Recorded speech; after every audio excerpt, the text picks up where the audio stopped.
Welcome back, everyone. Mile High Monsters. This is our favorite time of day because it is when my favorite people are available. Joining me today on the show are Mark from Marquee Sports Denver, and of course, Kodiak Broncos, who's seemingly becoming a regular here at Mile High Monsters. Welcome, gentlemen. I'm going to put you in the inevitable position, the impossible position of building a Super Bowl roster for a team. Now, zero prep. So this is off the cuff, guys. We're gonna, but I think we need to do this, right? Like 14-3. We made the playoffs. In my opinion, we came within a broken ankle away from making the Super Bowl. I don't care what anybody says. I'm standing by it. Mark, first glance. First of all, welcome to the show. Thanks for having me, Mike. Are you ready for extremely dumb questions and to help me build this roster today? I'm always ready for questions. I don't believe that there are many dumb questions. Well, I mean, I was taught that growing up, but then Twitter's really changed that whole narrative. There are dumb questions, but I trust in you, Mike. I know you're not going to ask any dumb questions. Then you have not been following along because that is exactly what I do. Kodiak, welcome back, buddy. Good to see you. It's been a whole day, maybe, since I saw you. Are you up for the assignment? I'm gonna get you guys to give me the missing pieces of what's going to get us over the hump. How confident are you that you're gonna be able to make old Carmelini walk away happy from this show, feeling good about the coming year? How confident are you? I feel like I'm very confident. The reason why I feel confident is because, it was how many months ago that we were on the same mic'd up show together between me and Mark. So we know how this works. Okay. We know how to please Mike Carmelini. Okay. Because you had us on the show again. So we must have done something right. So it's not about building the team. It's about how do we make our host happy? Well, you came close to getting banned when you said that Coach Sean Payton was really old and probably losing it, and then realized that he and I are the exact same age. So, piss off. But you're lucky you're back. I'll keep you another time. Hey, let's do a quick. Let's look back. So last year, we all sat in our studios and watched Sean and George make some moves, right? So these were the moves that were gonna and it's fair to say to get us over the edge, because I think we were still kind of looking at the rebuilding year. We were all saying, hey, this is the year we find out what Bo's all about, right? That was the goal. Let's find out what we have in Bo, and then we'll grow from there. Now, I think you guys, I don't remember exactly, but you guys had pretty lofty expectations for the schedule. Both of you did, if I remember right, which turned out to be true. I think I had us at 10-7, making the playoffs and winning one playoff game. So I hit on that. But a lot of guys had 13 wins here, 12 wins here. Mark, do you remember about where you were at? I think you guys may have done this on the Horsepower Hour on your show, where you kind of went, hey, let's do our score or our record predictions. Mark, do you remember where you were at with that? Yeah, I had us at 11 wins, I believe. Okay. And yeah, I had the same kind of expectations you did. Like, it wasn't so much about how many games we win in the regular season. It's more about how much further we get into the playoffs, and obviously solidifying Bo Nix as franchise quarterback. And you can check all those boxes. But yeah, I think I had 11 wins. Let's get into that in a minute. Kodiak, do you remember about where you had it? Was about the same? I remember exactly my predictions. So my prediction, like Mark's, was 11-6. But the predictions the games I got wrong were, I had them winning against Jacksonville, I had them losing against Philadelphia, and I had them losing against Houston as well, and losing to Kansas City once. So I think they did flip one of my other games. I think I did have them losing to Green Bay too. So those are the games I remember that they flipped on me. But yeah, for the most part, it was not about how they went about the regular season. It was like, all right, how can we build upon our incredible season that we had 2 years ago that we weren't expecting, that nobody really was expecting. And then, yeah, overall, it was a fun year. And now we get to try to build a Super Bowl squad. Yeah, let's do that. First of all, I think in fact, I remember pretty clearly thinking that, and I put this out, it would be possible to have a better season with a better team without having an actual better record than last time. So it's not always about the record. It's about quality wins. It's about how far you get. We did both this year, 14-3, 15-3 counting that incredible win over Buffalo, and also clearly a better team. Now let's go back. March 13th. Let's just do a quick recap. Our first signing, March 13th, was Evan Ingram at tight end, and Greenlaw and Hufanga. And then Trent Sherfield was one of those. So those were our first big forays into the free agency market. And at the time, I kind of loved every one of those, although they all had injury issues, right? Coming in. Now, Kodiak, I'll start with you. The Evan Ingram signing in particular, what were your thoughts on that at the time? And now looking back, what are your thoughts on that first free agent signing from 2025? So I'm not doing this to pump my own tires. I wish you would. Yeah, there are receipts of me. Like, you could literally go back on my channel and say what I have said about Evan Ingram. I thought it was great that we were going to get a tight end weapon that defenses had to respect. I thought it was great that we were going to get somebody who, could be a mismatch in the middle of the field. But I also saw, the deployment in Jacksonville, and I was like, how's that going to work out here? He had an average depth of target of 5 in 2023 and 2024, which were very strong seasons from Evan Ingram over there in Jacksonville. And ultimately, I still was very in on the signing. I couldn't have envisioned it going the way it did, but I think a large part of why it went so wrong is because of, philosophically, I just think they just weren't on the same page with how they wanted to attack that position. At the end of the day, when you have guys like Adam Troutman getting all these snaps, and you have Evan Ingram getting like a 40% snap share in the regular season, and you made a big deal about getting him, I'm just like, what are you doing? Come on, like, he either played a role for you that you completely pitched differently to him, or he played a role for you that you had in mind and you were just like, all right, cool. But then my question is, why did you have this guy to play that role? Because I can only remember a handful of good things he did last year. And you know what? It sucks because they made a big deal about getting him. But once again, I don't put that on him. I put that on the team. He was incredible, I thought, when he got his hands on the ball. He was fast. He was explosive. It did not appear to me that the game plan was set up to get the tight ends the ball at all. So a strange signing for a coach who literally had no plan to use them. And maybe that might be why Mike Lombardi's gone. We don't know. And Carrie, Mark, thoughts on Ingram, thoughts on Greenlaw?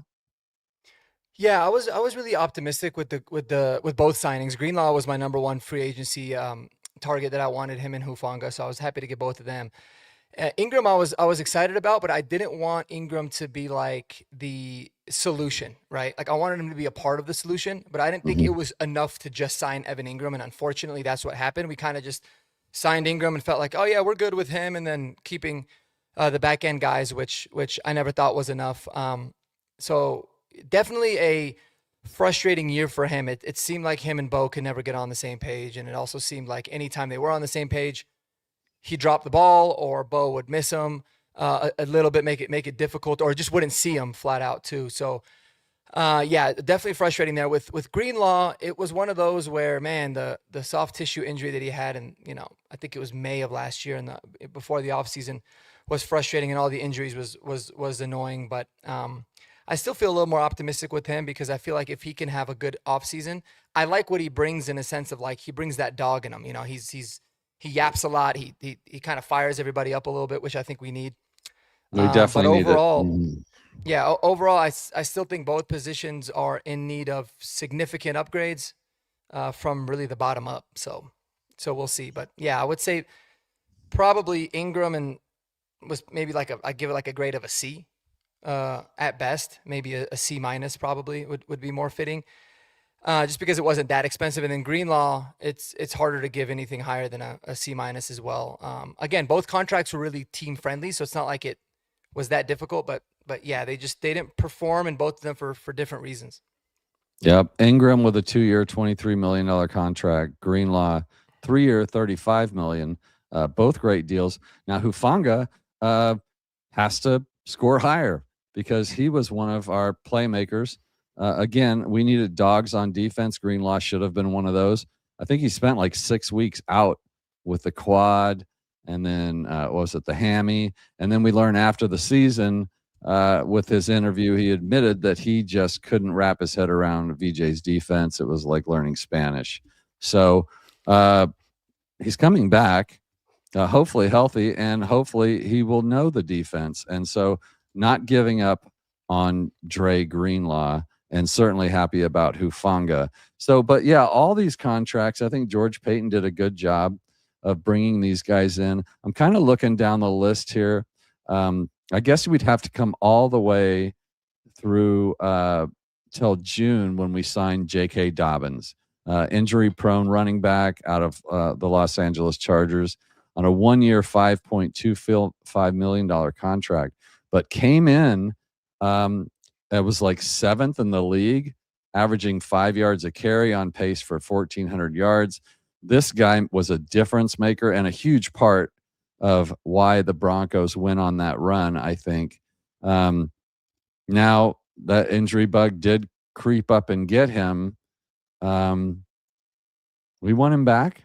Should we start down that road, Kodiak? Do we want J.K. Dobbins back? And we'll get into the nitty-gritty stuff first about, well, if this, then no or yes. But I mean, just first glance, I would like J.K. Dobbins back. I think he's an amazing running back for this team, and he really wants to be here. What are your thoughts on J.K.? Yeah, on the signing and then the possible re-signing? So signing A++. I mean, the fact that you got this guy in early June when 31 other teams had the chance to do it, and the fact that you got that level of play and that level of production out of him was absolutely absurd. Like, that's almost unheard of. I know people are just like, well, running back is easy to replace production-wise. And while that may be true to like get guys who are, just usable bodies, it's not true for those who are actual difference makers. And J.K. Dobbins was a difference maker. J.K. Dobbins was a phenomenal signing, in early June. And honestly, I was a little concerned that they weren't going to add anything other than RJ Harvey after the draft. That's why I initially came out of the draft disappointed with our haul. And I was like, okay, we weren't aggressive in the UDFA pool. So we're going to have to roll into next year with Jalil and Bidet. And I just never thought that or an Estime. And never thought that was viable to begin with. But as far as should we re-sign him again, yes or no? If you're just giving me a flat out yes or no, it has to be a yes. That being said, we have to do something similar to what we did last year, like very incentive heavy contract, because, fair or not, he hasn't been the model of health throughout his career. Now, once again, the play that happened against the Raiders was completely unlucky, and anybody who was the ball carrier would have gotten injured on that play. But J.K. Dobbins has shown that he can still play. He's still got it. And, I just think maybe we need to do a better job of, how do I put this, keeping him on the shelf this upcoming year if we are to re-sign him. Because you know what? You've seen a couple of highly productive running backs into their late 20s in the modern NFL. Kamara was still productive. Kareem Hunt was still productive. There were a couple of other names. Aaron Jones. These were all really productive players, and J.K. Dobbins is going to be 27 or 28 next year. So, but yeah, no, just got to make sure that you can maximize him as well. I think the signing was great. I was a huge fan. We were all kind of calling for. He was on our radar, and we've got guys on our radars this year. Guys, don't worry, we're going to get to those. But J.K. was definitely number one on my radar. I've always loved him. I think the criminal aspect of what we did as Broncos organization was not having a plan B. Right. We talked about this the other day too. Like the other three running backs on the team were all 5'8", 200 pounds. So there was no J.K. Dobbins B on the team. There was no B plan. It was just a bunch of hobbits. Although RJ Harvey is our best hobbit, but nonetheless, Mark, J.K. Dobbins, you liked the signing, if I remember correctly.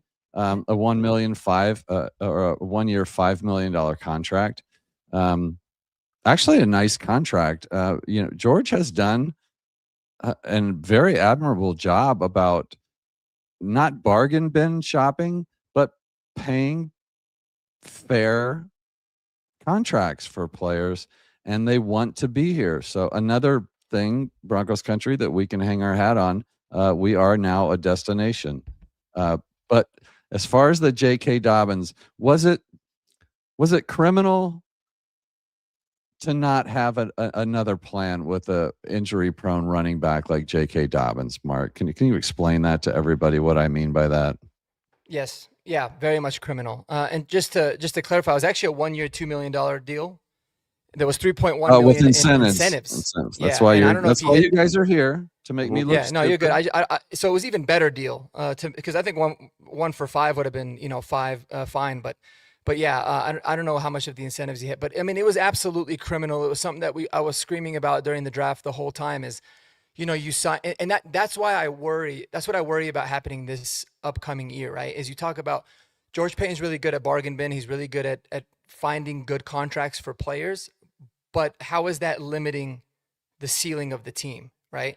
So I made a video on like key free agents that we should sign and who I'd be fine. And I didn't really want to sign any of them.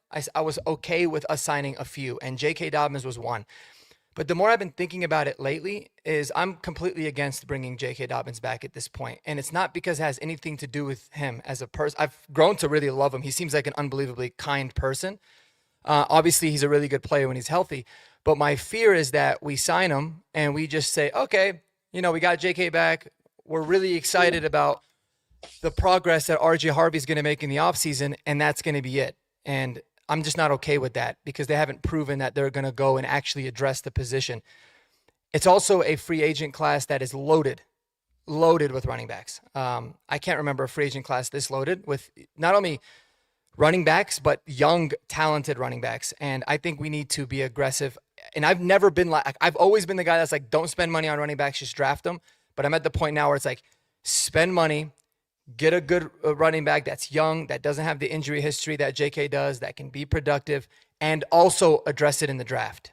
You've got to do it in both. Same thing goes with tight ends.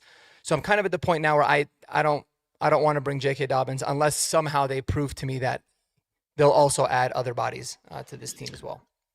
All right, a little ahead of subject. What are your thoughts on halfback Mike Washington Jr. out of Arkansas? He is my he was my first, I call it like player I fell in love with in the draft so far. So far, there's two of them. That. I love Mike Washington from what I've seen. I think he's dynamic. What I like about him is when you watch him, like if you don't do any research into him and you don't know the size profile on Mike Washington, you would think he's a 5'10", 200-pound running back because he's just buttery smooth. And then you look at what he weighs and he's 6'2", 225. And you're like, yes, I want some of that. I like him a lot. I think he's somebody the Broncos should absolutely target in, day 2 of the draft, 2nd or 3rd round. And there's quite a bit of pretty decent running back prospects, but he has really stood out to me outside of like the 2 top guys, which are the Notre Dame guys. I think he's kind of that next tier. And he's, in my opinion, he would be exactly what the Broncos would need to add to the room. What about Singleton from Penn State, late 4th roundish? Thoughts on that, Kodiak? Well, so Singleton's a tough eval because Penn State, when they collapsed, they just absolutely collapsed. And Singleton, had he come out last year, he probably would have been a 2nd, 3rd round dude. But then it was really Kaytron Allen at Penn State who got the workload. And honestly, I feel better about Kaytron Allen's success in the NFL rather than I did about Nick Singleton's. I don't know what it was, but I got an up-close view. I was at Ohio State versus Penn State in on November 1st. Yeah, I was there in person. And from my viewpoint, Nick Singleton looked like he was running in mud. Now, I don't know if he was quietly injured. I don't know if something had happened to him. But I just, the thing that I think could translate to the NFL for him is his 3-down ability. Like, he's really good at catching the ball. But Kaytron Allen, in my opinion, was a much better pure runner. And I think if you're picking between 2 Penn State running backs, I know this wasn't the question. I think Kaytron profile is much better as an NFL back. As a starter? Yes, like as a much more just, reliable, what we were missing this past year that we didn't have in the playoffs once JK got hurt. I think that's what this team needs, because, you have RJ Harvey, who we can see is obviously a great playmaker, good at doing things in the receiving game. But ultimately, as far as Nick Singleton, I wouldn't really get the fit here if he was drafted, to be honest. Well, I think my fit for him was insurance for J.K. Dobbins. Does he not fit that role? I mean, he does, but I think there's other guys who just fit that a lot better, to answer your question, if that makes sense. Okay. Signings last year, restructure signings. We got Coop back on a restructure. Cortland Sutton, 4 years, $92 million for our number one receiver, but not a true number one receiver. Zach Allen, love that. 4 years, $102 million. Now, and Marky, before you jump on me, these are just, this is without, boosters and, I'm not gonna really jump on so don't call me out on that. Of course, we got Benito signed.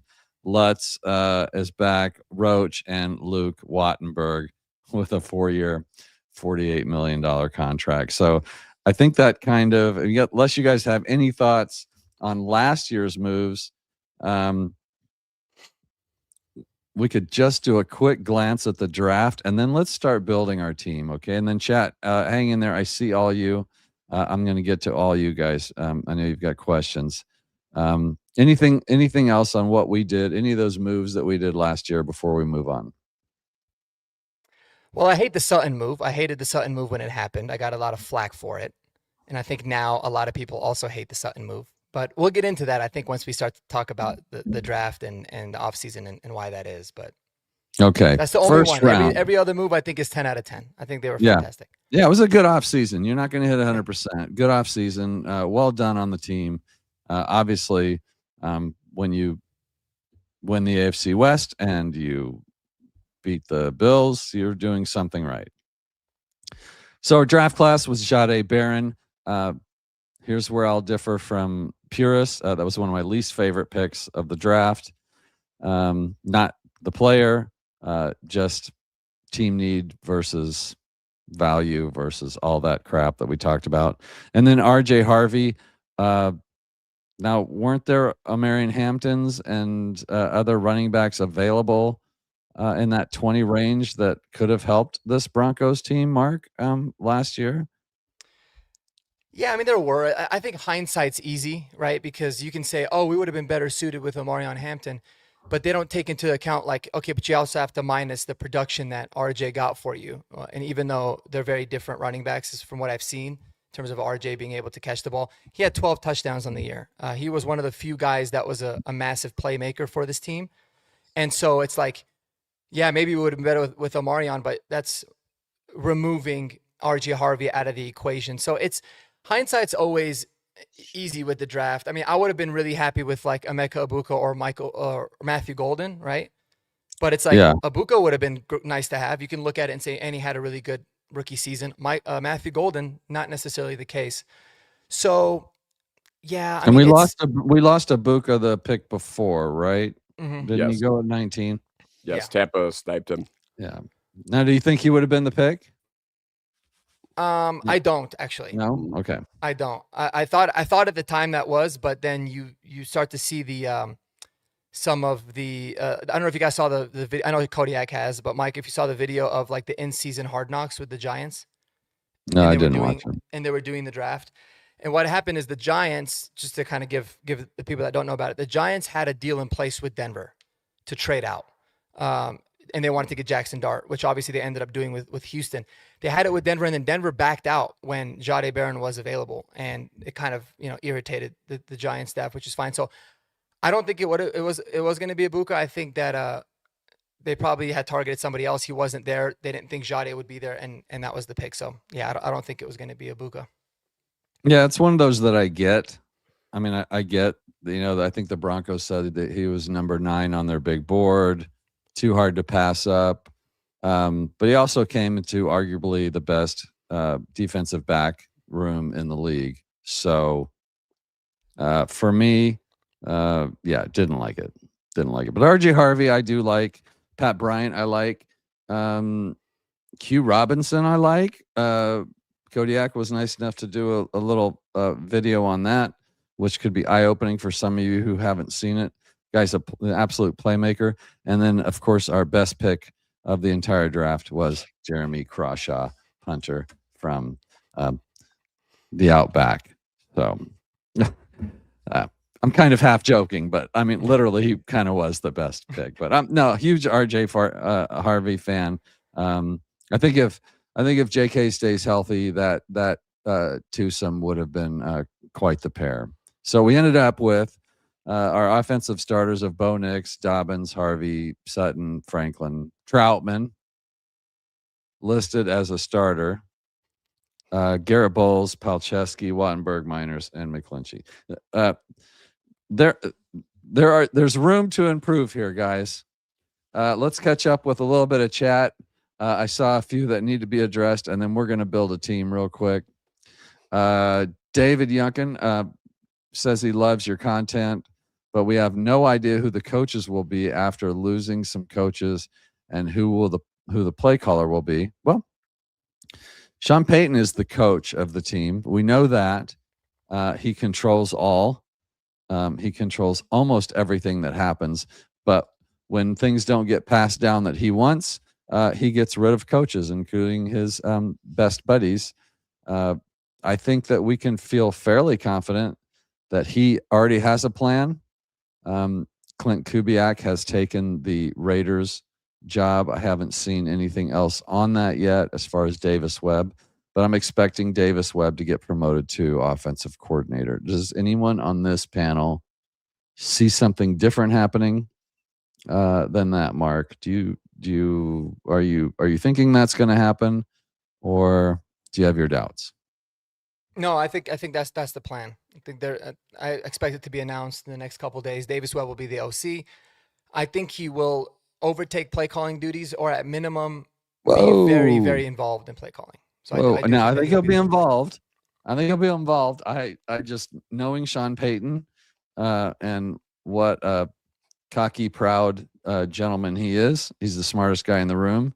It's going to be very hard for Sean Payton to hand that playbook over. But what I do see, and I think Kodiak heard me say this, I could see certainly the preseason. We give that a shot. I could see a game where things seem to be in hand, and Sean hands over the play sheet and says, "You know what, Davis, show me what you got," and maybe we ease into it. I would be shocked if during the preseason, during camp, where we hear Sean Payton say, "I'm no longer calling plays. I'm handing that over to Davis Webb." Kodiak, thoughts on that? Yeah, I mean, Sean is in a position to where he's going to have to rely on his coordinators more. I know that you gave me a little bit. You say it's because he's old. I'm just No. going to remove you right now. Not at all. It's mainly just because I think there was just a little too much on his plate this year. Okay. And I think that's where a lot of the dysfunction comes from, for all the great things that he did for our offense and he's done for this team. I think there was just a little bit too much on his plate. You saw late subs, you saw 3 and outs at a monumental rate. You saw this offense without J.K. Dobbins unable to get the run game going. And overall, you just saw a lot of discombobulation on the offensive side of the ball. The highs, very, very high for this team. Like, sometimes you look unstoppable, but then there have been multiple quarters, multiple halves where this team literally, it felt like picking up a yard was a huge task in itself. And I think a lot of that inconsistency can just boil back to Sean Payton having a little too much on his plate. And I think Davis Webb's ready for the opportunity. I think it's as much about Sean, just needing a little bit of help and doing a selfless thing and being like, admitting I need help, as much as it is being like, all right, this guy's ready. We feel really good about this guy that we've had in our building, and we're ready to give Davis Webb a better shot. Rojas comes in. I don't know if he's one of your guys. Don't recognize the name, but welcome to the show. If you are new to any of our shows, please get in and subscribe to Marquee Sports Denver, to Kodiak Broncos. And on a personal note, I would like to add something. I don't know how to do this because I got to update this layout here real quick. But Mile High Monster is sitting at 1.99. So close to 2,000 subs. I can almost feel it. This could happen on this show because there's hundreds of you watching this. It's literally just a little button to hit subscribe. And my wife would probably see that, and I would have a special evening because she would be like, "Oh, you're a star. You're a big star. Can I have you?" And I would say, "Yes, you can have me." All right. Anyways, that's Let's just get him me to being 2,000, me. guys. Come on. Let's get to 2,000 and get me some me time tonight. So Yes. I appreciate the comment and appreciate everyone coming in. David, who is moving today. Congratulations, David. Talks Broncos. David is co-host with Mark and Kodiak on the Horsepower Hour. Did I get that right? Yes. Nailed it. Fantastic show with Sean. I don't know. I never know what he goes by. Jeremy Sean. Jeremy Sean. Like how weird, like how hard do you want to make it, Jeremy Sean? Just call yourself Sean or Jeremy or Jer or something so that someone Sean Payton's age can remember what the hell to call you. Roas, it very much, this is the second time he wants to fire Sean Payton. I'm going to go ahead and handle this one, guys. Yeah, please do. Go ahead. Now, as the elder member of the Broncos YouTube podcast segments, I'm not the oldest. There are older, but I've been around long enough to watch Dan Reeves be our coach and Mike Shanahan be our coach, John Fox, Gary Kubiak, and then a million others. I can tell you that a team that goes 14-3 and is so close to an AFC championship game, because you are frustrated over some play calling or maybe some in-game decisions, or maybe you just don't like him. If this team were to fire Sean Payton, first of all, it would be probably a felony in most states. It would be such an egregious mistake. He has transformed this Broncos team from switching coaches every 2 to 3 years, trying to find quarterbacks, trying to find an identity. We have found that identity. It is Sean Payton's identity. It's tough-nosed. It's no BS. Not saying there's no faults there, but no, that is crazy. It doesn't mean you are, because I am also crazy and say crazy things. But guys, we're not firing Sean Payton, are we, Mark? No, I think Rojas, maybe he might be a NFC South fan since they can never beat Sean Payton, or he's a fan of somebody in the division for saying it, because there's no way you can be genuinely a Bronco fan and truly believe that.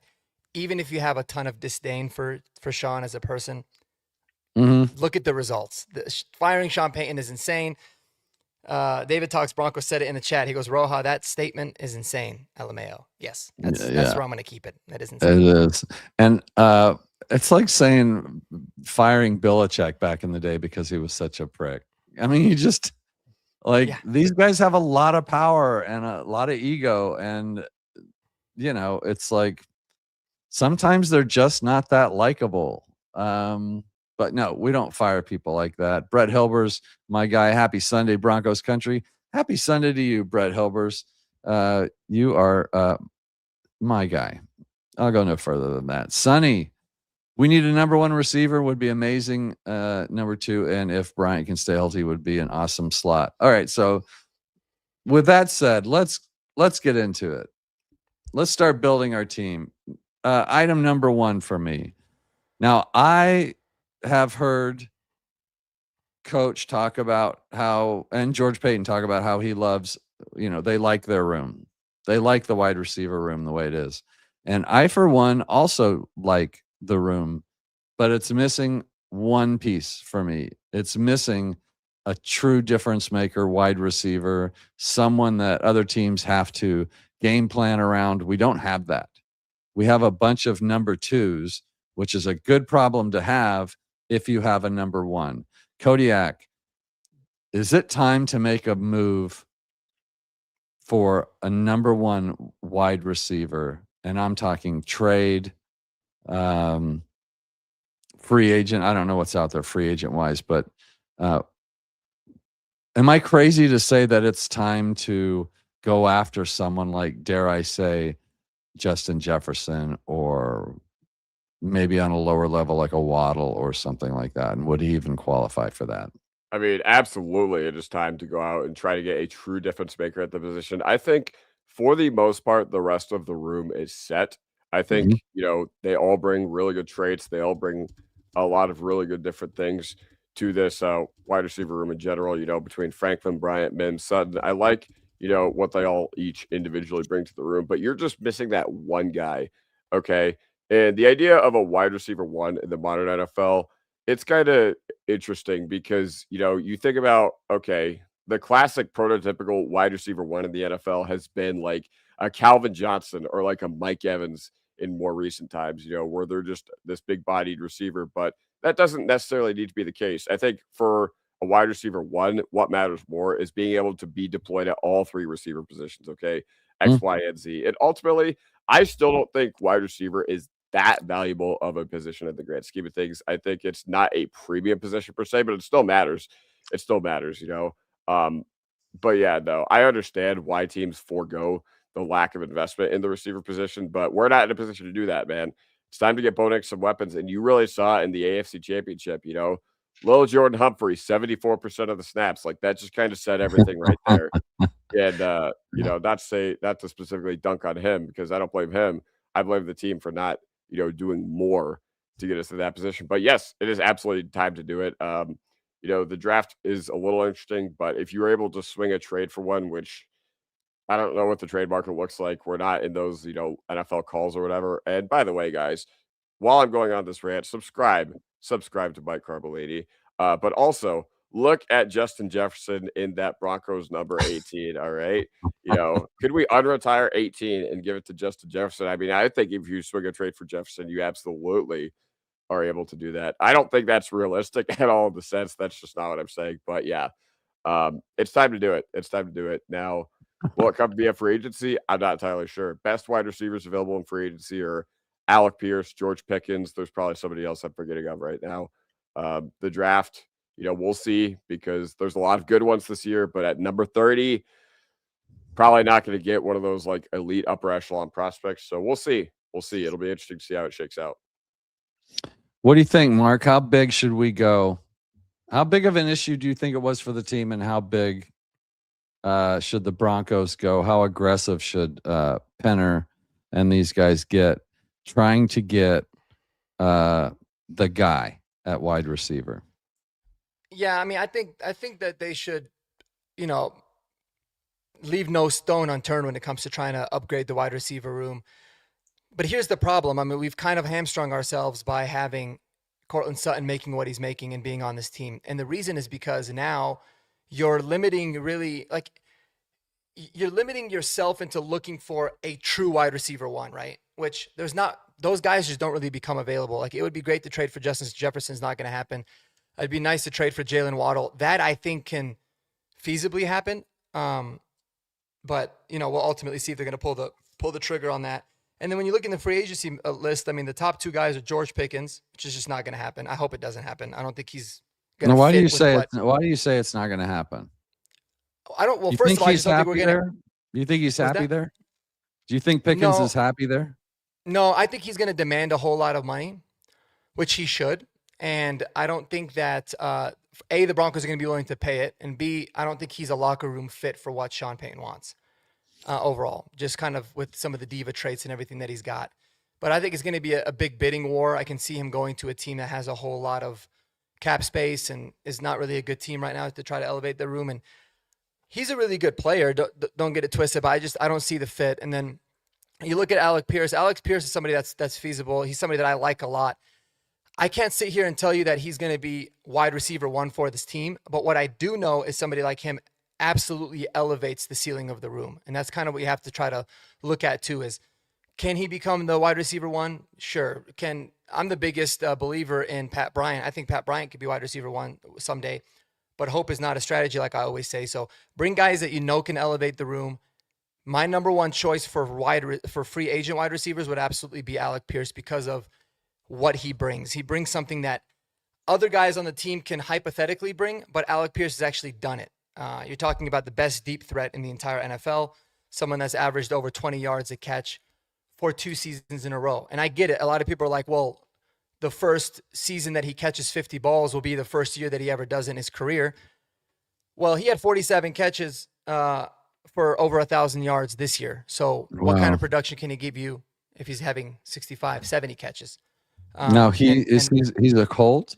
Is he a Colt? He's a Colt. Yeah. Okay. And he's someone that I think he's just super underrated, flies under the radar. Like, everyone knows George Pickens for being this big, tall, long, athletic, fast wide receiver. Alec Pierce is bigger. He's taller or longer, like they want to say. He's got longer arms. He's faster.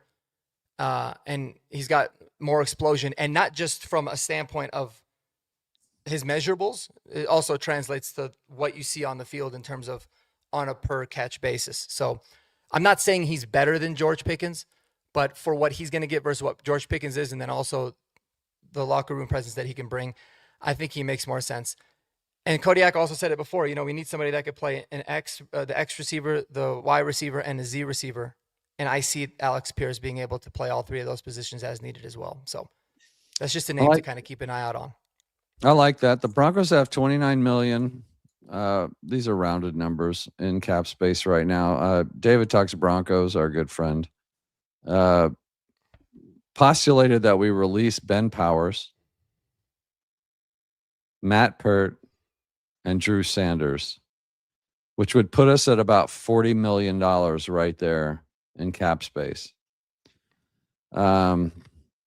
Now that money can go really fast when you start talking about big name trades, big name players, but the Broncos could afford to do these things. Now, getting the other team to play along is the problem.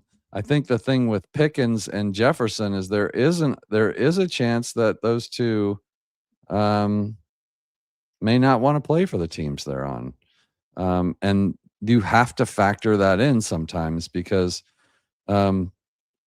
it's not that players can do whatever they want. It's that sometimes teams are like, man, if the guy doesn't want to be here, he's not going to perform. We're going to have to pay him all this money and it's not going to fix anything. He's still not going to want to be here. So these are possibilities. These are not pipe dreams. Although the Justin Jefferson trade would, you're talking about giving away draft capital. You're talking about multiple picks. I don't know what his contract situation is. Out of those two, Alec Pierce might be more gettable. And I'd be happy with either one of those. Kodiak, any other wide receivers you can think of that might be out there on your radar that could help this team? And when I say help this team, get us a true number one wide receiver. I mean, we've talked a little bit about free agency, but I think it's time to, look towards the draft because honestly, I think the only true difference makers in free agency will be George Pickens, Alec Pierce, and Wan'Dale Robinson. But he doesn't really fit what we need in this wide receiver, but he is a good player. So, but yeah, that's another the radar guy that I could see getting a lot of money in free agency, but I don't think he's necessarily what this team needs. But yeah, I really like him as well. But as far as the draft, I mean, I really, really like Denzel Boston. Okay. The thing about Denzel Boston as a wide receiver is I think he just brings you a solid Sutton replacement, but I think it would look a lot more like it did in Sutton's second year. Okay. Not only do you see Sutton winning at all 3 levels of the game, short, intermediate, deep, but you also see him winning, after the catch. You also saw him being very aggressive with run blocking, and I know he's been a willing run blocker, Sutton, that is, throughout his entire tenure as a Bronco. He wouldn't be given all this trust if he wasn't. That being said, Denzel Boston, also a captain, and they talk about, wanting to bring in these guys who fit well into this room. I just really, really like what he brings. He was absolutely fantastic this year with Washington, and he's done nothing except raise his stock. And honestly, I would really, really like us to right now. If I'm turning in the card at 30, and we're looking at guys who we think could be there for the Denver Broncos, one of my first thoughts is Washington or no Boston. I mean, because he was a great player at Washington, and he was stuck behind Odunze and Polk and Jalen McMillan, I think, initially with Michael Penix. But he waited his turn, and when he finally got his turn, it was absolutely fantastic. What are your thoughts on T. Fishes? Would it be possible to get McBride? Not possible. Not possible without I don't know. Yeah, you could. It's probably just going to be less worth. How do I put this? It'll probably the opportunity cost will just be too much, in my opinion. Agreed, Mark. Yeah, the elite tight ends like that are that young and just signed contracts. They're not available. I don't care how bad the Cardinals are. It would be so stupid because you just don't find those kinds of. I mean, elite tight ends is probably the hardest position to find in football. Just look around and see how many there are. There's not a lot. So that would be unbelievable. I would be willing to give up quite a bit for him, but still, I don't find it to be feasible. Kenyon Sadiq going to be around at 30 in the draft? Doubtful. I think he'll be available in the 20s potentially. Make which a move. Could, trading up from 30 into the 20s wouldn't be that hard. The opportunity cost would be a little bit less, but tough to make a move like that for a tight end. Was that tough to make a move like that for a tight end on a team that doesn't want to use their tight ends too? For me. Yeah, no, I agree. It's also like what Sean Payton asks from his tight ends. It's hard to see us in a situation where we would do that. I totally agree. Yeah, Breece Hall, Tyler Algier, and J.K. Dobbins. David, being a dick as always. You're not going to get J.K. and Breece Hall or Tyler Algier. I don't think you're going to get J.K. and a draft pick. Or Breece Hall and a draft pick, or Tyler Algier and a draft pick. I don't think you're going to get any two of these. Am I wrong here, Kodiak? Is that how you see that? So I would think you'd be right in saying you're not going to get Breece Hall and Tyler Algier and J.K. Dobbins. But ultimately, yes, I think you are absolutely able to feasibly get Breece and J.K. or Tyler Algier and J.K. I think that's very feasible. I think that's very doable. That would be awesome. He's not going to command, I don't think he's going to command a super, super large market in free agency just because if he were to, he already would have this past free agency cycle, and he was still available in June. Okay. And not to say that a lot of teams aren't going to look at what he did this past year and be like, okay, we definitely couldn't use him, because that's not what I'm saying at all. But I think, J.K. Dobbins, I think this front office is going to be realistic. I think they're going to be pragmatic and be like, all right, adding a J.K. Dobbins, he cannot be our only solution at the running back position if we're going to go in the free agent market like it was this past year. I think J.K. Dobbins is probably going to end up signing back with the Broncos on a vet minimum with some, what do you call them? Performance incentives. With the injury again, other teams, we're going to value him more than other teams, as always happens with your free agents, or like in the draft when you've got your undrafted free agents you sign, and everybody's always worried about how they're going to steal our guys if we don't put them on the roster, and it never happens. It's so rare. J.K. Dobbins is special to us because of what he did and what he said, but yeah, I don't see a lot of teams just sitting there, just sitting around waiting for J.K. Dobbins to become available, and they're going to sign him to a big contract. I agree with that. I think we'll be able to get him on some performance-laden contract. If you stay healthy and you do this, you're going to make a lot of money. If you don't, you're going to get the vet minimum. I guess if I had to choose between Breece Hall and Algier, I would take Algier. Now Algier, I don't do the stats, you know my game, but I don't think he averaged 4 yards a carry last year. Mark, is that because the offensive line sucks for Atlanta, or is he just a sub 4 yard per carry back, or both, or do we know? I don't know. I can't say exactly why he has his yards per average went down. I mean, for his career, he's at 4.3. Okay. It took a dip a little bit last year, but I'm actually surprised that you said that, Mike, in terms of taking Algier over Breece Hall. I actually agree with you, but I thought that was kind of the unpopular take. I think that Algier is he's a perfect complement for RJ Harvey in this offense. Oh yeah, and there's a couple other reasons why we can get into that, but I mean, Atlanta's O-line was pretty decent. Obviously, Bijan Robinson's like another level, but they used Algier a lot more this year in short yardage and on the goal line, which as a Bijan Robinson fantasy football owner was very frustrating. He had 8 touchdowns. So it wasn't like he was used as much. It seemed like on the general downs, but yeah. So red zone back, like finds the end zone. I mean, 8 RJ touchdowns. Harvey can do that as well too. All the different ways. All right, you're kind of selling me on that. I like that. Roax comes back in. The Broncos are going to be bad next season. I'm glad you came in and told us that, because I was starting to get my hopes up that the Broncos were going to be good next season. So good to know. Thanks for the view.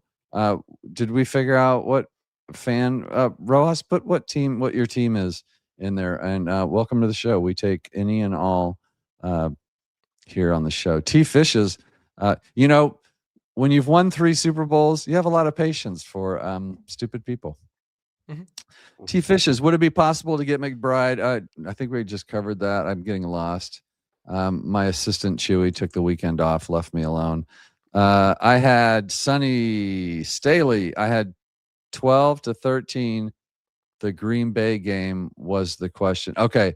So he's going back to preseason predictions. I think I had Green Bay as a loss as well. So fair. That's fair for all people. I was trying to get through some of these comments. I always feel bad because we get to yapping and the comments and the viewers are why we are where we are. So I definitely want to get in on this. He's glad that VJ stayed. DB for life 303. It would be stupid for him to leave this kind of talent to go to an Arizona team. Now, I agree with half of that. The Arizona team is in trouble, and you're looking at a coach, a failed coach. But head coaching jobs don't come along very often, and they tend to pay $50 million or whatever. So, to go get paid all that guaranteed money and then it not work out, he'll always have a defensive coordinator position waiting for him. Mark, what are your thoughts on VJ? Looks like he's staying. I know it's not a done deal. Now what's the guy? Jim Leonard left for Buffalo. So there was our quote unquote backup plan, right? So that was the one we were all looking at to be our backup. Now that he's gone, I have to admit, I want to be honest, and on Mile High Monsters, we are always genuine. We don't put on shows. We say what we really mean. I was fine with VJ leaving. And the reason I say that is because I believe that these late season fall offs are because of VJ's inability to make adjustments once other teams have figured him out. He said it himself, Mark. He said, it's harder later in the season because teams know what you're going to do. And I hated that. Like with every bit of my soul when he said that, I just deflated. It's like, are you telling me as one of the great defensive minds in the league that you can't adapt and show somebody something they've never seen? That drove me crazy, and it didn't make me feel better about the future. These late season collapses in our defense are a problem for this team. So it looks like GJ's coming back. What are your thoughts on that? And what were your thoughts when it looked like he might be leaving for Arizona and Jim Leonard was going to take over? Yeah, I was. Well, first of all, I want to say I'm really happy VJ is coming back. I think it's one of those like be careful what you wish for moments, right? Okay, like with him. Sean So Payton. Mm-hmm. yeah, exactly. I think he's been solid. Continuity is always really good. You know, the fact that Greenlaw came out and said it was like learning Spanish. It's a very difficult defense. I think that's just further proof that like it's good to have guys continue to have that continuity there. I would have been fine with it. Obviously, I would have been happy for him. I really like VJ a lot. I like just- VJ too. Don't Yeah. get me wrong. I No, love I the know, guy. I know. No, Yeah. I know you do. I know you do. I always like to preface saying that because it's like, you know, it's nice to have good people around, right? But also, maybe he needs to be more of an asshole to be better, like Sean. But no, I would have loved to see him get a head coaching job, and if that was the case, then it would have been the best thing to have Jim Leonard stay, right? That would have been at least some continuity there. But the fact that like we're at least retaining one of them is awesome. It's the best case scenario for the Broncos, keeping VJ or having Jim Leonard. Obviously, Jim Leonard's gone. So I think having VJ is good. In terms of like the late season adjustments, here's a couple of things I kind of noticed with the defense. I thought VJ did a great job of adjusting. I think the games that we struggled a lot, the tackling of the team was just poor. And that's not going to always be on VJ. Secondly, you can only adjust so much when you're very limited at the linebacker position. I mean, that's just the truth. Like people want to talk about the Seahawks defense or the Texans defense or like the Broncos defense under Wade Phillips. The 2015 defense was absolutely loaded, and they had some unbelievable linebackers, and that makes it a lot easier to be able to adjust. So I think some of the lack of adjustments is just like a personnel issue as well, to an extent. But overall, man, I mean, we can't forget just how good VJ was. The corner blitz that he sent, he basically Steve Spagnuolo'd the Chiefs. The late game, big time sacks and wins, and I love that he never goes in prevent. There's a lot of reasons to love VJ. I think you continue to give him more weapons, and this defense is just going to continue to be dominant and certainly good enough to bring it to a Super Bowl and win it. You know, VJ has this tendency to. I know that I guess the click word is bend don't break, but kind of what he does is he lets teams do whatever they want between the 20s. He doesn't seem to concern himself too much about that. And then depends on the number one red zone defense in the league to hold him to a field goal. And this is a plan that actually can work pretty well. If we can hold teams to field goals, make them work their way down, we shorten the clock, and then we shorten the clock by having these long extended drives. Now, the issue is, can we score when we get in the red zone to take advantage of that sort of game plan? But then you have games like the Jaguars, who seemingly scored at will. You have games like the Bills, where they had not one single punt in the whole game. I don't get it. I don't understand how, with a backfield like that and a quote-unquote pass rush like that this sort of thing happens. My biggest, I think one of the biggest things this defense misses, in my opinion, is the inside linebacker position, where we can keep even slow quarterbacks like Drake May and Patrick Mahomes from ripping off 17-yard runs on 3rd and 15. That really bugged the crap out of me. So hopefully some changes are coming in that when they self-scout themselves. But yeah, VJ coming back, VJ leaving. I was never excited about either one of them. Kind of fine with either. Kodiak, where are you at with VJ looking like he's coming back? I know that you see some of the same things I do, but I think you're also kind of a bigger VJ fan, aren't you? Well, it's kind of like what Mark says, like, just be careful what you wish for. Like, even just because VJ had left, and had he got to Arizona, and even though we just lost Jim Leonard, I assume Leonard would have stayed here, and we would have given him the spot if VJ had left. But, it's just one of those, like, we've seen what bad defensive coordinators look like, all right? And across the NFL, you see some guys that you're just like, how did that guy get this job? Like Eberflus, oh my goodness.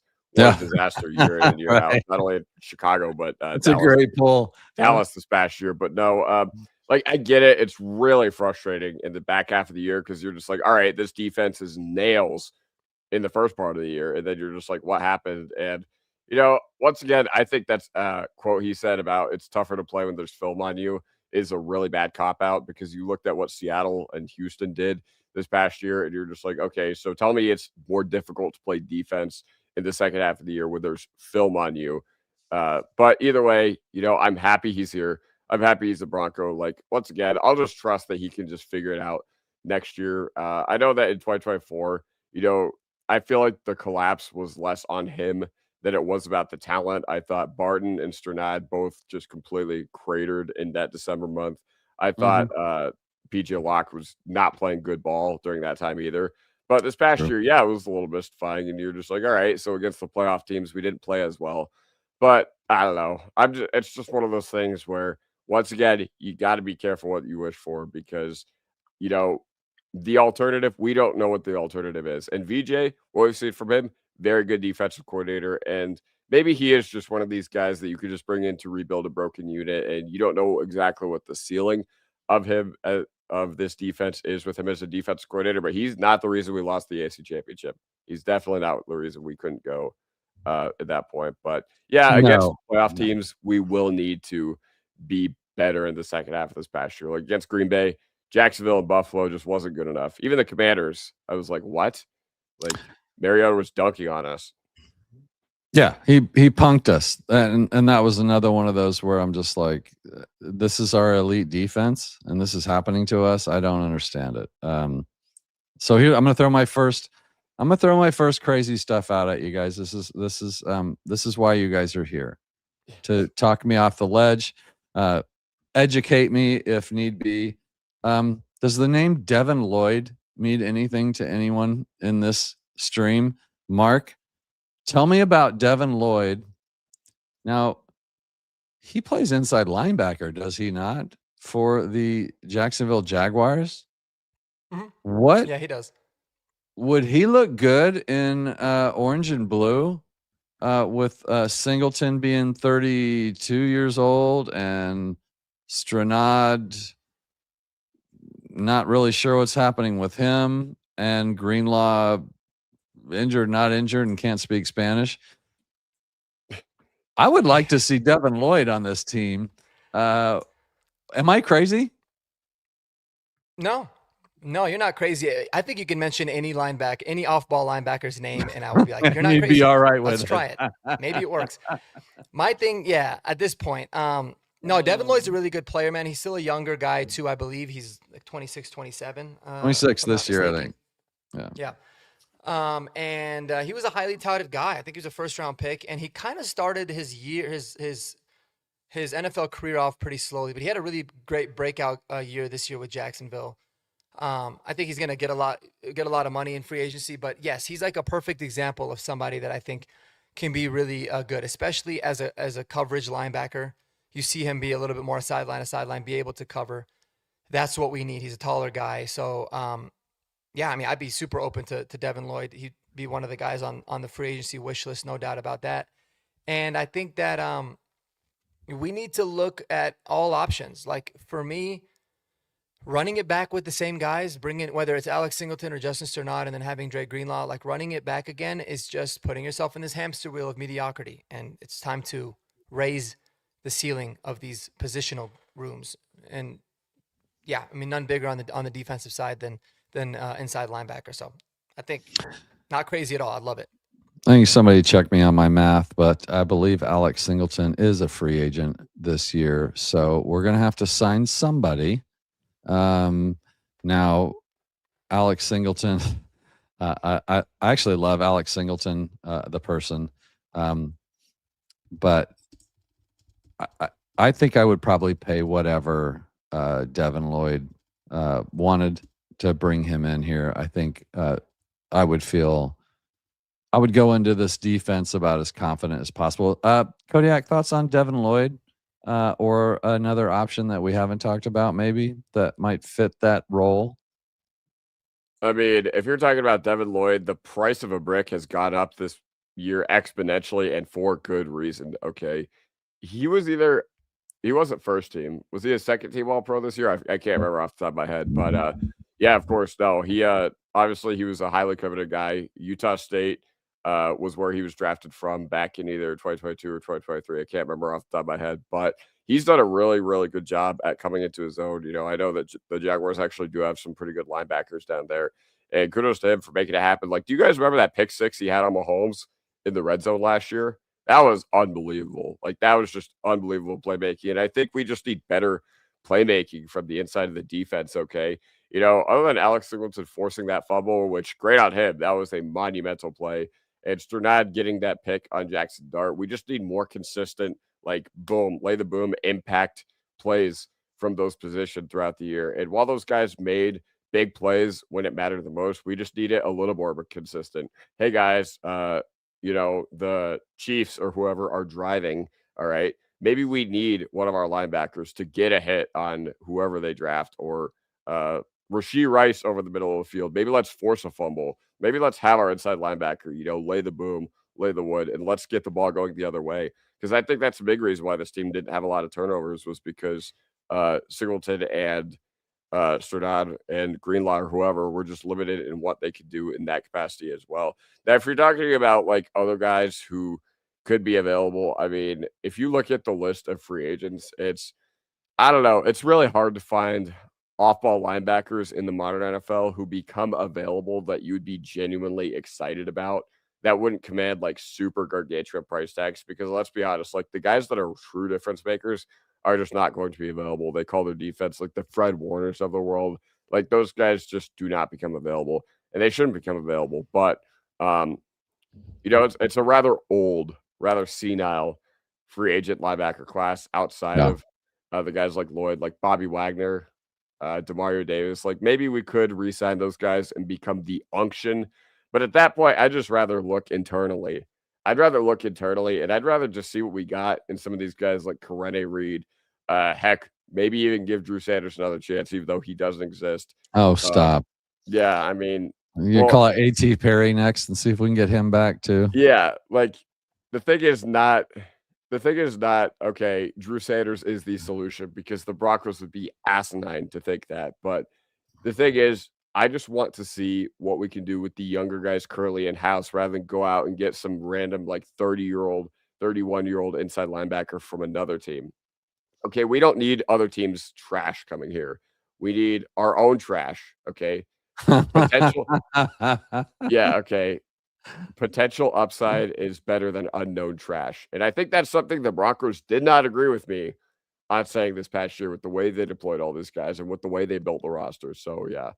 I know somebody says Quay Walker, Bert Jacob O, I don't know, says, how about Quay Walker from the Packers? Good player, but the only thing is, one, he can't cover. Two, I feel like watching Green Bay over the past few years, he gets the stupidest penalties at the worst time. Like, do you guys remember in the winner-take-all game from Detroit and Green Bay in the 2022 season? Remember when he pushed the Lions training staff member? I forget what, but he also did something really stupid. I can't remember. But, yeah, no, Mark made a good point here. Quay Walker can't cover it all. But regardless, I think you need to attack this philosophically rather than just, here's concrete what we do. And like I said, give your guys in your current building a go, rather than going out and getting like a Demario Davis or a Bobby Wagner type. Respect my co's, Mike. Caden Ellis, Mark. What do you think about Caden Ellis? That'd be really damn cool, man, to bring Jonah's brother here. I think Caden Ellis is a beast. So I get him confused. Caden Ellis is the guy from the Falcons? Atlanta, yeah. Yeah. Man, from everything I've seen, he's really good. He's a super good player. Oh, no, yeah, he is with the Falcons. I know that there's another one too. Christian. Yeah, I mean, Caden Ellis is intriguing as well. I don't know if it's I haven't dug into him a lot in terms of like if there's rumors about like a franchise tag or something, but I like him. He's a little bit older. But listen, like for me, I'm all about like signing 2 or 3 free agent linebackers and drafting 2 drafting 2 linebackers as well, if needed, to really just try to find somebody that can go out there and make plays. I mean, Devin Lloyd would be amazing. He'd be the jackpot. I just don't see a situation where Jacksonville lets him walk or doesn't franchise tag him or something. But yeah, I mean, give me somebody that can go out there and make plays. And Caden Ellis fits that mold too. Absolute Iron Man, and he had 4 touchdowns this year for Atlanta. I was looking at it. So That's pretty insane. And then Devin Lloyd had 5 interceptions. I mean, when's the last time linebackers have had that kind of production, right? So, yeah, Caden Ellis would be another really good option as well. Dax says Devin Lloyd or Devin Bush are my 2 favorite linebackers. Did we talk about Devin Bush today? There are a lot of guys who really, really like him. Like a lot of smart dudes who really, really like him. I know that, fun fact, we almost drafted Devin Bush back in 2019. I remember that. Instead of fans. Yeah. Had we not traded back, had we not taken the Steelers trade back haul, then the card at number 10 was going to be Devin Bush. That would have been interesting because he kind of flailed out with Pittsburgh, but he's had a nice career resurgence in Cleveland. For all the issues that they have there, they do have a relatively strong defensive ecosystem. Like their pieces are largely in place with Schlesinger and Myles Garrett and Denzel Ward and just a couple of other really good names on the defensive side of the ball. But you know what? I'm a little concerned that he might just be a Carson Schlesinger merchant because Schlesinger is probably going to be the defensive rookie of the year. But I don't know. He'd be another intriguing guy, and we definitely do have the talent to support him like Cleveland did this past year too. And Myles Garrett, he's a football player in the NFL. I see someone. Yeah, and I hear he's decent. He's good. Yeah. I just wanted to see how dumb you guys thought I was. I like to test it out once in a while. I like to push it down. And how to pronounce this? Is that pronounced right? Etienne? ETN. ETN. Is that spelled right? Mm-hmm. Just like okay. ETN. I know ETN, and whenever I use this guy, I always write just ETN, and so whenever I see it spelled correctly, Vic, I always screw it up. Now, this name does come up quite a bit. What is ETN's status? Is he a free agent this year? I like what I see from him, but it's so sparing. I don't know how high I would be on that. Mark, what are your thoughts on Travis Etienne? Is it Travis Etienne? Yes. Yeah, with Travis. I used to be really high on Travis Etienne. I think he took a little bit of a step back, but he'd be a great player, a great fit for this offense. So I mean, I'd be all about it too. Like this is a stacked class. Not gonna lie to you guys. In terms of free agent running backs, like Travis Etienne's a really good option. Kenneth Walker III would be amazing. Breece Hall, Tyler Algier, Rico Dowdle. These are like some top backs that are available in this class. So I mean, yes, you have to make sure you get at least one of those guys. And I would put Travis Etienne in that mix as well. Thoughts on Travis Etienne at all? Kodiak? Well, just another name in the hopper. Fun fact. Oh, good. Give me a fun fact. Ready for a fun fact? Etienne in French means crown. I don't know how much I don't know if you guys knew that, but yeah. No, Etienne in French means crown. Isn't that cool? Either way, when he was like rumored to be available last year because, Jacksonville used to be the dumpster fire of the NFL. And it wasn't that long ago where they were the dumpster fire of the NFL. A lot of people were just like, are they going to move on from Etienne? Because it'd be stupid to keep him around. I think they just got a little bit better of their other dudes this year for a lot of the year. But Etienne still made his plays. And I don't think he showed the explosion that he once did because ultimately he has been dealt a pretty rough hand in the NFL with injuries or whatever. But, once again, this is a position that's suddenly aging very well. And I think if you were looking for like that second tier of running backs in free agency, like I think he is a part of that second tier. I think he's just a little bit below like those Breece, those Walker types. Even I would rather have Algier above Etienne. I'd be on board with it. Once again, I think it'd be a little disheartening that you didn't strike out at that position. But hey, if you're going to strike out in free agency, not the draft. So whatever. Vic says, and likely. Maybe he's talking about likely from the Ravens. Isaiah Likely? Or is he saying not likely on ETN? Probably. Hard to say. What is this? A new name? Danger Close. Need to draft a punter in the first round. That's right. Can never have enough punters. Could we tag JFM? We didn't talk about JFM. I saw the comment earlier. Predictions on JFM. What's going to happen with him? Too early to tell. I have the feeling they'll try to bring him back, but with some of the other needs that the Broncos have, that he might be odd man out. Mark, what do you think? I think the Broncos will say they're going to try to bring him back. I think they're going to make no effort to try to. Okay. We're certainly going to move on from JFM, and it's not because of the player that he is, just because we're spending way too much money on the defense.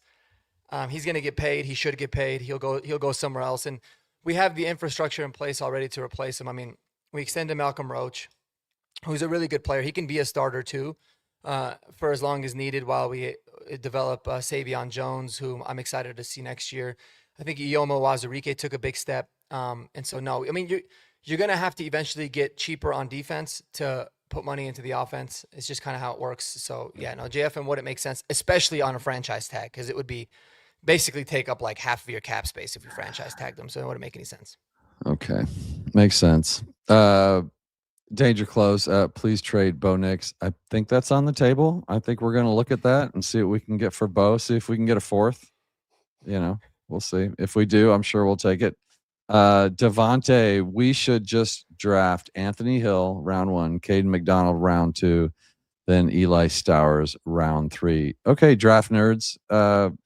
Tell Devontae what your thoughts are on that, if you guys have any thoughts on that. The thing is, like, off-ball linebacker in round 1, it's just so tricky to project what guys are going to be there and like their skill sets are.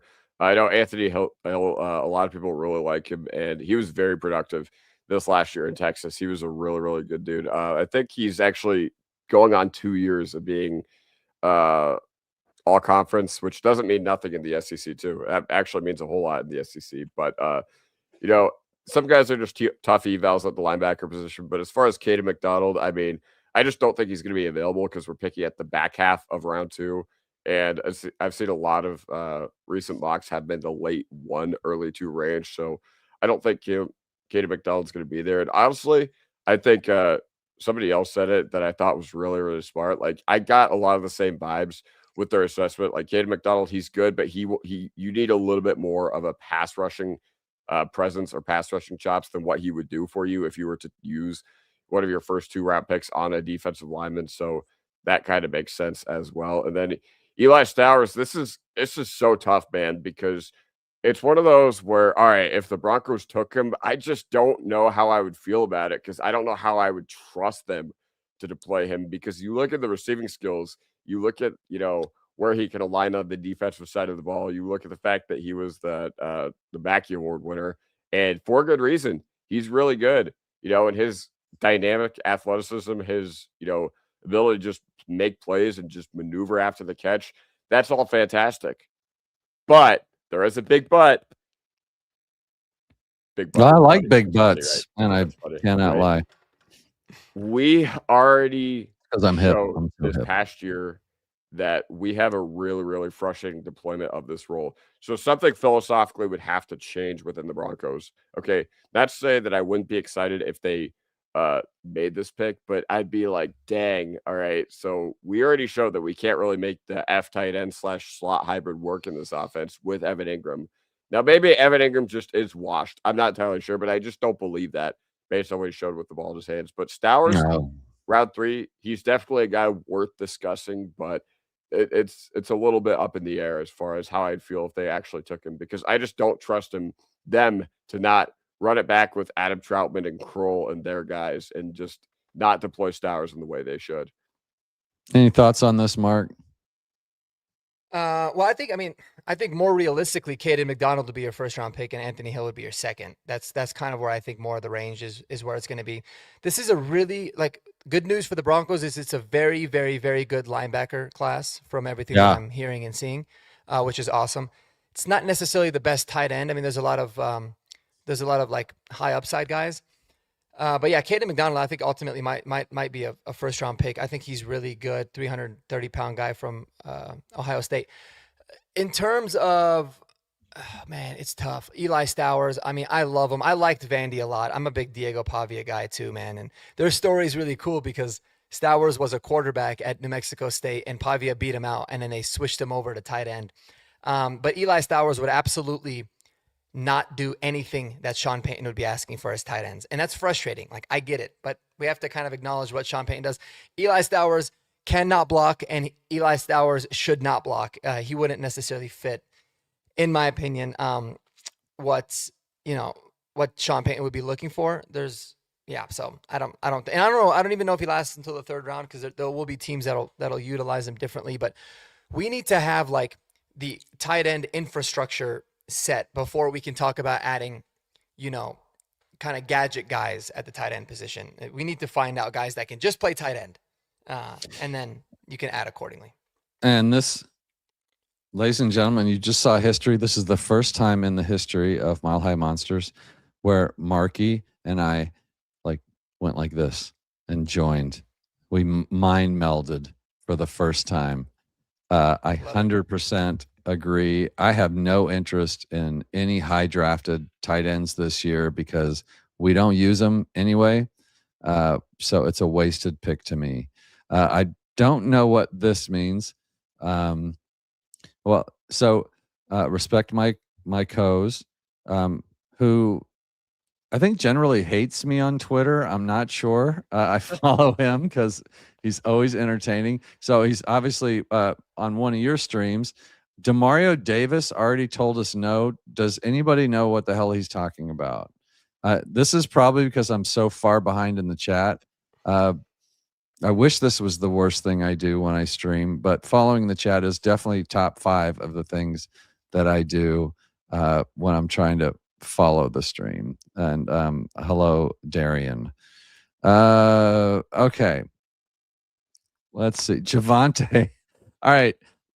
Javante's not coming back, although he looked like Javonte this year. The Cowboys real happy for him, guys. But I don't think Javonte left under good terms. I felt like he felt betrayed by the Broncos. We won't be seeing Javonte Williams back in a Broncos uniform. Kodiak, is that even something worth talking about here? No, it was just one of those situations. You saw the success he had in Dallas. It was just one of those situations where both teams just needed to move on. In 2024, he was terrible. He was terrible here. And whether that was the fault of him or the system or just the overall deployment and, the lack of receiving game weapons where teams would just load the box, we can have that discussion, but it just didn't work out here.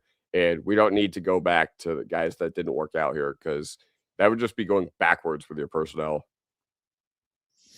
We could be talking about Isaiah Likely with this whole thing of what somebody's already said no.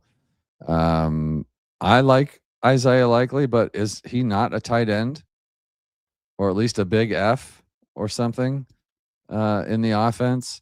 He's probably not what we need. If we can't use Evan Ingram, I don't know what good that does. I still think we need a number one receiver. I like this one. We talked about this. Awazarike becoming a good rotational piece makes it easier to move on from probably PFM. Agree with that. Is Ingram coming back? Yes, Ingram is coming back. He wants to be back, I believe. Mark, is he still under contract? Or was it was he a 1 year? Or was he a 2 year with a get out? Yeah, he's a 2-year deal. We could technically save a little bit of money. You take a lot of dead cap. But here's the interesting thing about Evan Ingram's contract is that you incur a lot of dead cap if you cut him, but if you trade him, and this is not always the case, because a lot of times some people don't realize that. Like sometimes when you trade players, it doesn't always save you money. You still got to pay them out if they're in the guaranteed part. But if you trade them, there's a clause that it would be a lower cap hit for us, and a team would have to incur some of it. So he could be a trade candidate, but I think he's most likely back, but I don't think it's a foregone conclusion. Kodiak, what do you think? Same thing. I agree with Mark. We're on the same page with a lot of these major things, but I think Evan Ingram could come back, but I think if they were to cut him or trade him, I would get it. I would get it. And honestly, once again, it's not always about the player specifically, but once again, I think he is most likely back. I would put it at a 60-70% chance at this point, because he was under a 2-year deal. But if they were to move on, I would be like, all right, I can see why they're doing this. And I'd feel pretty upset, because I was really high on the signing when it happened to begin with. But Evan Ingram is most likely coming back. But yes, he is under contract, if that's the question. Yeah, this has been coming up lately. If J Max coming back, a second round tender, we need to keep him. So this gets tricky.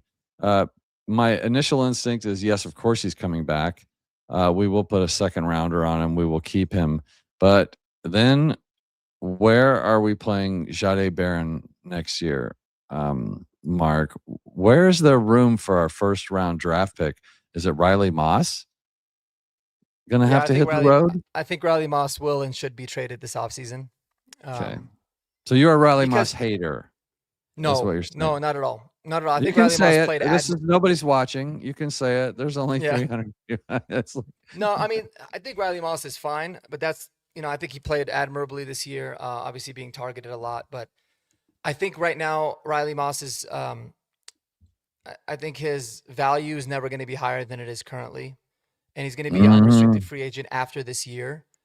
And eventually you have to see what you have in Jade Barron. Listen, he could be worse than Riley this upcoming season, but he could also be a lot better. Because one thing Riley Moss was a playmaker. So that's what I think Jade Barron can do. So I think that would be a wise move. If you can get a third or a fourth rounder for him, that would be amazing. And it would just be smart because, listen, he could have a down year and then you just lose him in free agency the following season. And, it all goes to waste. So this is a really good offseason to trade Riley Moss. I think there's a lot of teams out there that would be interested in bringing him in. That could use him. Yeah. Love him, hate him kind of guy. Talked about this before several times on the show. The guy gets that many targets. He was starting to get the DPI calls and honestly deserved some of those and some of them he didn't. So yeah, I could see that. They have to make room for Jade Barron. If they don't, I think Kodiak said this, or maybe it was David. If he's not on the field starting next year, then that pick was a failure. There's just no way around it. It was a first round draft pick. You expect your first round draft picks to play. Kodiak, who are we saying goodbye to? How are we fitting Jade Barron on the field? Yeah, it's just really unfortunate because honestly, you look at Riley Moss and you're just like, all right, cool. He's been up to the task. He's an absolute dog. But, there are a lot of people that, go out there and they're just like, wow, his completion percentage is very low. But, I mean, sorry. Come on, guys. You just got to look at what's on the field. And a lot of the times it is wild. Like, it's been a roller coaster with Riley Moss as your quarterback, too. And, I feel like a big problem he has is just his finishing. Because how many times is he just in the perfect position and he just can't make a play? Mm-hmm. Exactly. Now, you guys, okay, the one caveat I will say, you guys think Riley Moss has short arms? Jade Barron's arms are even shorter. So at this point, I'd rather move on from Jones. Not to say that I don't think Jones is an amazing football player. Like, Jones is a hell of a football player. Like, he is crazy. He's done crazy things to our safety room. And I think Brandon Jones, before Hufanga this past year, was the second best player in our whole secondary. Like, that's how good I think Brandon Jones is. But the thing about Brandon Jones is I think I would rather deploy Barron at safety. I think, Barron can play safety, even though that's not his natural position. But the reason I think moving on from Jones makes sense is because eventually you can't pay everyone. All right. Eventually you can't pay everyone. And, Jones is still under contract this year. But at the end of this year, he's going to be a free agent. And I would just rather use our resources to potentially, find out if we have the longer solution at cornerback 2 in Moss rather than I think, how do I put this? I think Moss could potentially be a longer solution at quarterback 2 than Jones could be a solution at starting safety. That's my rationale behind it. It's like putting a first round draft pick at safety. 1, that bothers me. And 2, like you said, he's only played like 100 snaps at safety.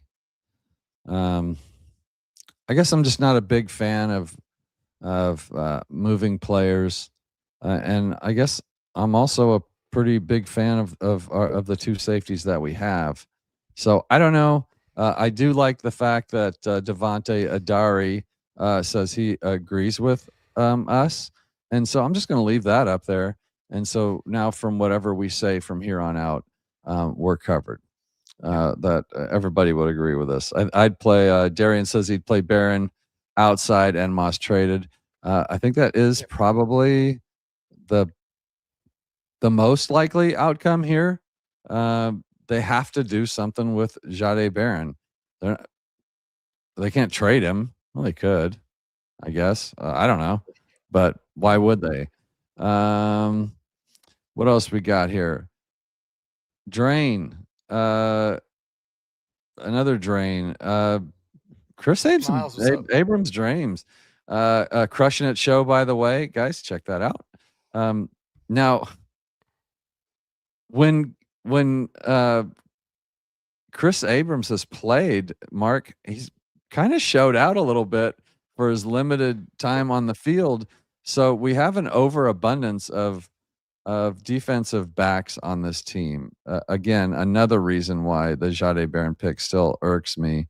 Are you if Moss goes down, how confident are you on a 3-game stretch with KAD playing in that backfield? No, yeah, I feel really good about it. I think Chris Abrams has been a stud, and a lot of people kind of overvalue Riley Moss because they're like, look what happened to our defense in 2024 when we lost them, and it's like, well, it's because we played Levi Wallace. Yeah, that's right. It could have been very different had that been the case. And then you add Jahdae Barron to the equation. And listen, it just shows that Riley Moss's problem is not really because he has short arms and he's always a little bit close. Chris Abrams Drain is proof of that. He's way smaller than both Jahdae Barron and Riley Moss. But a lot of it is just about technique and being able to go out there and make plays. And Chris Abrams Drain has played like 90% less snaps than Riley Moss, and I think they have the same amount of interceptions. So, yeah, he's a playmaker. He's great because he can play outside and he can play nickel. He played nickel in Missouri in college. So I think Chris Abrams Drain is just another, argument of mine to say, like, yeah, I think we have to move on from Riley Moss because Jahdae Barron can go out there. If he doesn't play well, you can keep him in the dime back role and put Chris Abrams straight. But we have an abundance there for sure. Yeah. And so jamming in the past, Jahdae Barron is the dime back currently. And that's true. But you can't have a first-round draft pick just playing dime. He needs to have a bigger role. You could move him outside and have KAD as your dime back. But I'm not a pro. So let's wrap this up. I thought I made a bookmark for this, but I didn't. A banner. But here's what I want to ask you guys. What are the 5 things, and we've covered them all, kind of the 5 things that we need to do to take this team from great to greatness. How are we going to get to a Super Bowl? And I will give you one, and then Kodiak, you can give one, and then Mark, you can give me one. So nobody's on the spot here for one. And I will go first, and I will take the easy road out and go with what I've been harping on for the last 2 years. I like our wide receiver room. I need a number 1 killer wide receiver that opposing teams have to account for. That's number 1. I think this team anything can happen, but I think this is one that would make me feel a lot better about next year's squad, is if we take some of that money and cap room and put it on a big name or a quality number 1 wide receiver, and then keep the room the same the rest of the way, except for somebody at the bottom. Like we had Michael Bandy out there playing. We had little Jordan Humphrey out there playing. We had guys, I don't even know who their names are, were out there playing wide receiver. Like we have room for a number 1 wide receiver. And then you can have Court, Mims, and Pat Bryant as your other 4. And then I think that makes that an incredible room with 1 move. Kodiak, give us another move the Broncos can make to get us to the Super Bowl. Or if you disagree with mine, nix it and then go on to what it should be. No, I agree with you 100%. 2, I'm here to tell you too right now, and that's that you have to get serious about upgrading the horrible parts of the team. Okay, you need to completely tear down your tight end room. You need to completely tear down your inside linebacker room, and not that the inside linebacker room was terrible per se.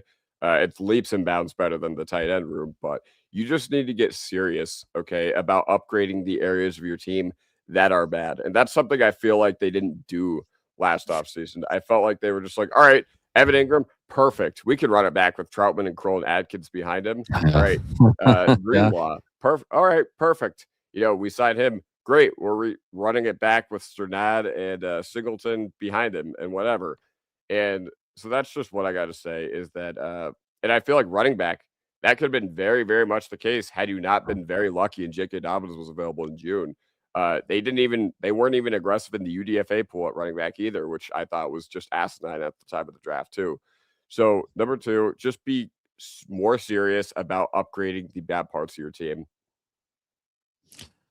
Like you kind of like took the easiest way out I've ever seen on this show. Like you're just like, just get better everywhere you need to get better. Get better where you're bad. I need you to pick one of those areas and give me and solve it. And I guess I'm gonna have to assign it to you since you won't follow directions. Okay. I want you to fix my running back room.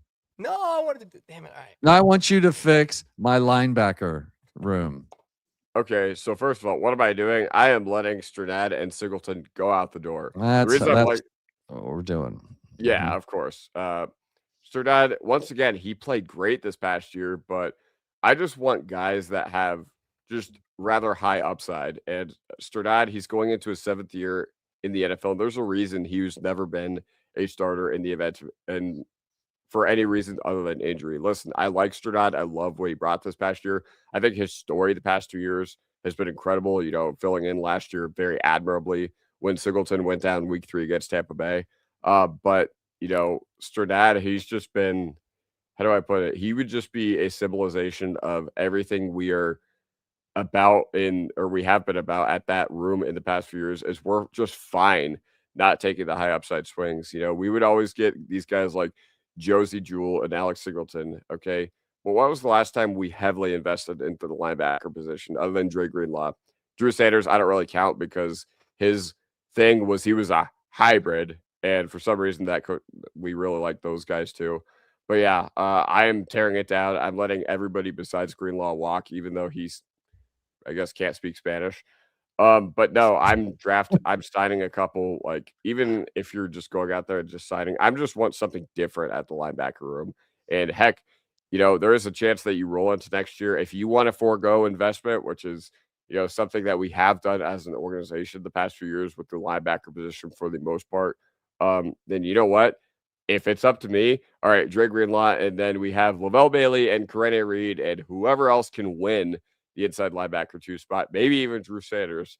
We're having those guys give it a shot because I'm just tired of these guys like Singleton and Sternad that we keep around because they're good presences and they know the defense. Well, if you would have said Devin Lloyd, I would have given you all the points on mic'd up, but since this isn't mic'd up, I'll let it slide.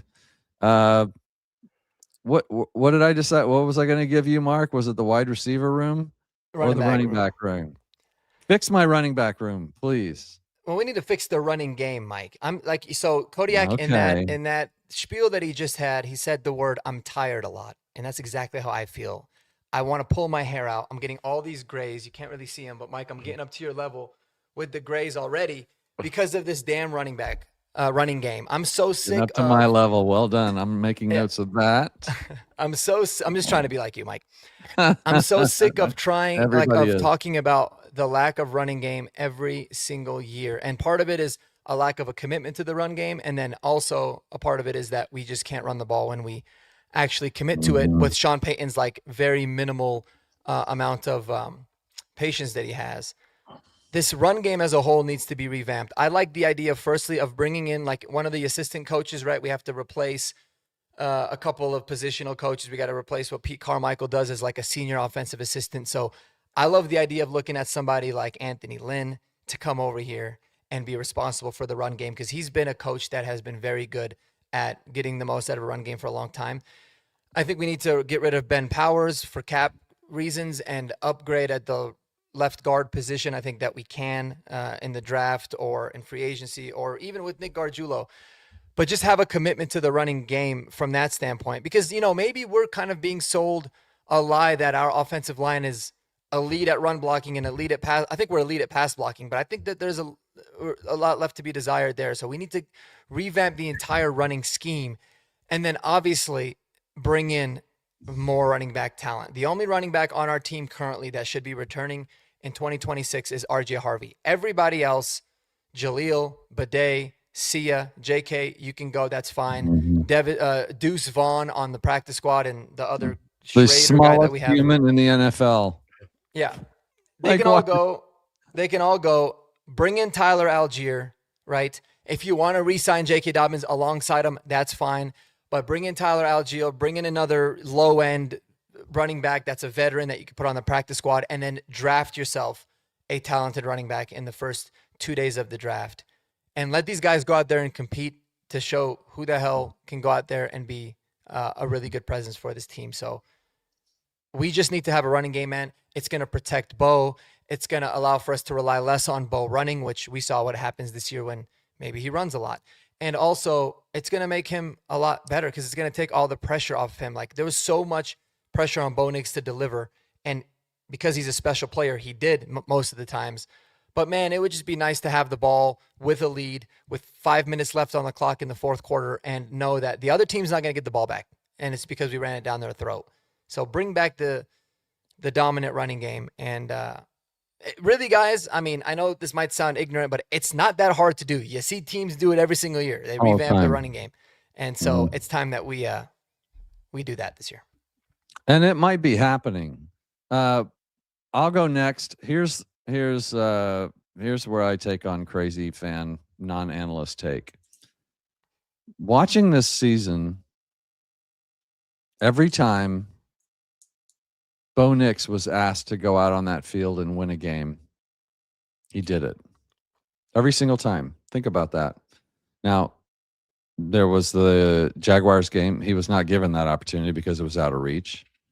He did what he needed to do in the Colts game, but we got the leverage call.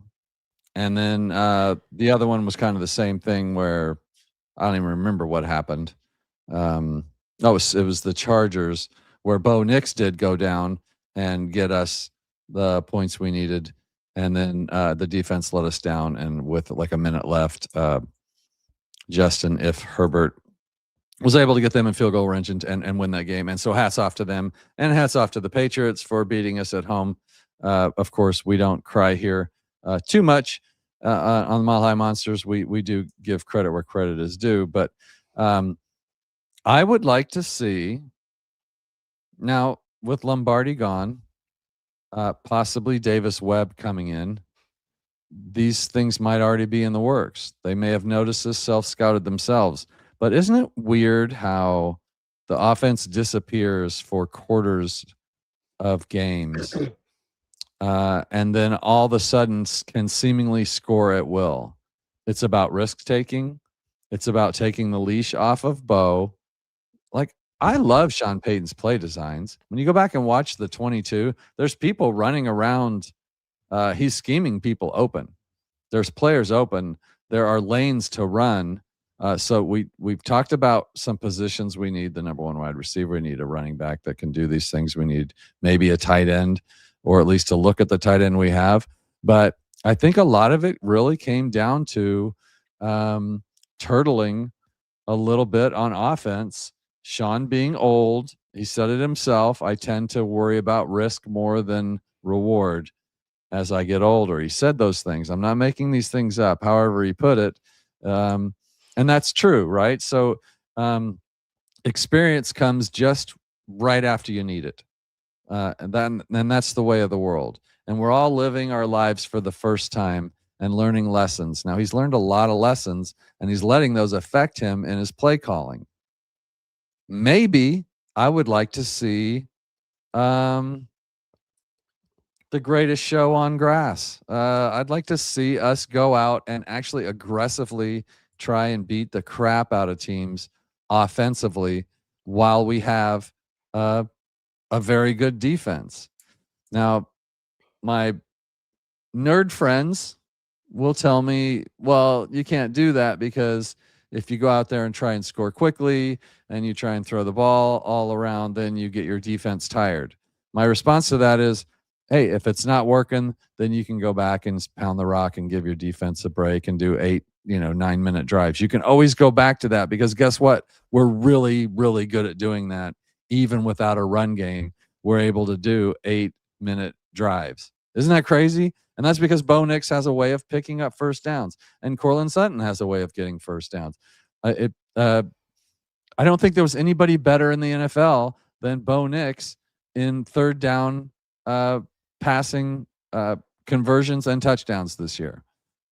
So suck it if you don't like it, but I think that's another big move to take this team to the next level. It'd be letting Bo off the chain a little earlier and seeing what we've got there. Kodiak, there's 4 of them. There's got to be something else on your mind that's keeping us from, it could be coaching, it could be a player, it could be anything else, but we're going to give this blueprint and then I'm forwarding this on to Sean. He's expecting it in form of a Google sheet by 5:00 today. So I've got about an hour to pull this together. So what do you got? All right. So before we wire this to Sean Payton, I just want to say that I will do this with Mark. Like he and I are at a very similar page as far as this. Dude, I am sick of our tight ends. I'm just so sick of seeing Troutman, of seeing Kroll, of seeing Adkins, of seeing all those guys get more snaps than they should because they're good, culture guys or good locker room leaders or whatever because they know the scheme. Like, dude, at a certain point, we got to be like, all right, we've probably gotten the worst tight end play in the NFL over the past 2 or 3 years. I'm probably thinking of another team, but for a team that's actually competent and for a team that's actually been as good as we have, the amount of success that we've had without a good tight end has been insane because you've seen the common denominator for a lot of really good teams in the NFL has been a tight end. Like over the past few years, San Francisco 49ers, very consistently good team. George Kittle, Chiefs, Travis Kelce.